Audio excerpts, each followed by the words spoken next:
it's Melanie Ham and welcome back to my channel. Today I'm starting a new series. It's called the Handmade Home series, or I don't know, what do you think? Handmade Home with Melanie series. Anyway, we're going to be doing a bunch of home projects with a handmade DIY twist. I am currently working on my own home, and so this is something that I'm doing currently and I'm sharing all of it with you. I've got some exciting projects coming up.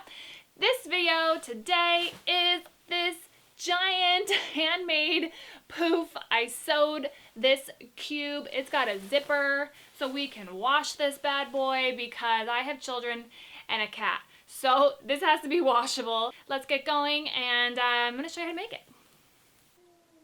Here are the materials that you need. You can check the description box below for more details on that. Here is a cube. So we have 1, 2 on the top and bottom. Then we have 4 basically walls of the cube. So there needs to be a total of 6 squares. So make sure that your throw blanket can fit at least 3 along each side, like the length of the throw blanket, and then 2 on the more narrow side. So it can be whatever size poof you want, but just make sure that you will have enough fabric for whatever throw blanket you have chosen. Now you want to cut off any trim, any hems, any fringe, anything like that. My poof is going to be 20 inches, so that is a good size poof. So, feel free to modify that. Using my water-soluble pen, I'm making marks at the 20-inch mark. I'm starting at the corner, and I'm just basically going to make marks so that I can use a straight edge to create my square and then cut. So this is a real easy way to do it. I've got my large straight edge here. I'm going to use my water-soluble marker, or a pencil or anything like that will be fine as well. Here, a little trick, make sure that this line is a 90-degree angle right there so that you have a nice square and not an odd-shaped rectangle. So once you have your lines, you can use some nice sharp fabric scissors and cut along those lines to create your squares. Don't forget, you need 6 total of the same size square in order to create our cube. So here is one of my pieces. Continue doing that on your throw blanket. Here is what I have left. So I used up almost all of it. And then I took mine to my serger and serged the edges. You can also do a dense zigzag stitch and accomplish the same thing so that this is washable. So we have our bottom and our side of our cube here. This is where the zipper is going to go. Zipper is optional, but if you need to wash this, you definitely want to include that.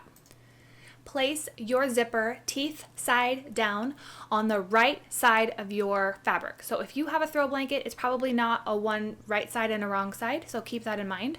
Pin that in place. You need your zipper to be at least as long as the length of the side of your cube, of your squares. It can be a little bit longer. I will show you how mine looks.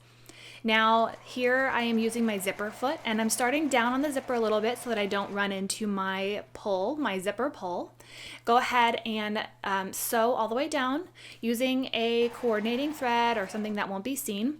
Go all the way to the end, but do not backstitch. I'll tell you more about that in a little bit, but don't backstitch in case you need to unstitch anything down the line. Unzip your zipper a little bit so that the pull tab is down a little ways, and then finish installing the zipper on the top till you get to where you started and give it a little backstitch. Alright, so just for reference, my zipper is about 22 inches long and my sides are 20 inches, so it's okay if it's a little bit longer. Now take your zipper, right side, the teeth side of your zipper, onto the right side of your side piece of your poof. And we're going to do the same thing on the other side. So starting on the one end, use your zipper foot and stitch down until you hit the zipper pull. And then you can move that zipper pull out of the way and then continue going down. Don't backstitch on the front and the end. You can where you need to stop to move your zipper pull. But yeah, here we go, finishing it up. And just keep in mind, once we do the corners on these zippers, we might need to finesse it a little bit. So once that's done, this is how it should look. And then here we have, this is how it should be looking. So we have our bottom piece down there. Now we have one of the side pieces, and then we have a side piece to the right, a side piece to the left, we have our top piece, and then we have an additional side piece. So there needs to be 4 panels that create the wall. So we have here's my small piece, bottom, top, 1, 2, 3, 4 walls to our poof. So just an idea of how it's looking. Now you want to sew all your walls together.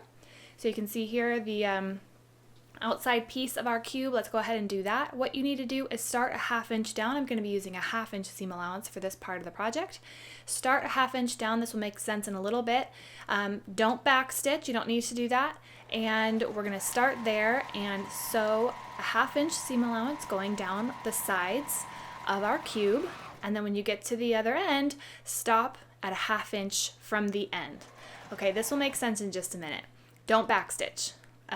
Because we're going to do these corners. So leave a little bit of a space there and can do that same thing, starting a 1/2 inch down and ending a 1/2 inch from the end on all the wall sides of our cubes. Now it's time to create our whole wall piece, right? So we have all 4 of those panels sewn together and we have our bottom piece attached with the zipper. Now here is how all of this looks. Just to give you a bird's eye view of how it's looking, don't worry about the top piece, we'll do that in a moment. But I want you to take your side panel pieces and create, close those up, okay? Make sure that you sew everything right sides together if that matters on your fabric. But right sides together, keep everything nice and straight, and we're going to do the exact same thing we did before. Start a 1/2 inch down, end a 1/2 inch from the end to make the walls of our poof. Now we're going to attach the top piece. And we're going to pin all of this in place before we actually start sewing. This is how the corners should look. They should all match up like this. You can see my little serged ends there. And then you're going to pin this in place all the way around the top of the poof. Use your favorite pins and make sure everything's in place and that your corners line up really well. That way it'll be really easy at the sewing machine. So finish pinning on your gorgeous throw blanket. Mine happens to be from Homegoods, but any sort of beautiful throw blanket that matches your home decor is going to be perfect for this project and really inexpensive too, because this was only $20 and that's a pretty good deal on this kind of nice fabric. So again, make sure that these corners are all matching up so that we can do all of our work down at the sewing machine. Finish this up and then we're going to take our poof back over to the sewing machine. We're going to start sewing anywhere in the middle. And then here we go, we're going to get down to our corner here. So we have this flap piece kind of in the middle and you're going to line that up with the bottom edge right here. And feel free to pause this and back this up and watch this again if you need to. Again, we're doing a 1/2 inch seam allowance. So you have that fold there in the center. You can see that where my nail is. You are going to stitch down until you hit the fold. Okay, and then you're going to back stitch. So right about here, back stitch a bit, and then you're going to cut your threads and pull the poof out. Right about there. Pull the poof out, and then you are going to rotate it, and then we're going to take that center kind of flat piece right there, and we're going to line that up with the other side. Just line up those edges. And then starting at the end, all the way at the end, you got to make sure that you get all the way, your stitches all the way to the end on this part.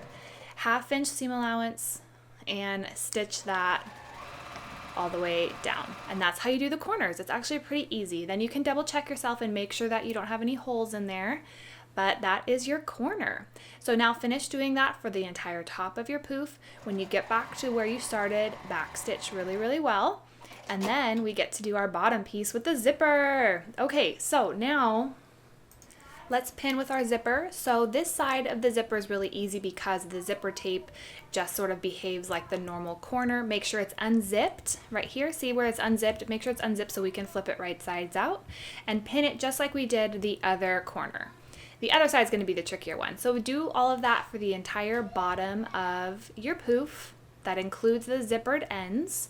Make sure right here again that it's open so that we can turn it right side out. And now let's sew.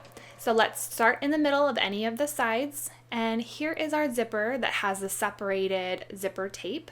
And that needs to be our flappy piece. That middle flappy piece needs to be the zipper. Okay, and then we're going to do it exactly like we did it before. So have no fear, it's not too difficult. And so we're going to stitch down up until that fold just like we did before.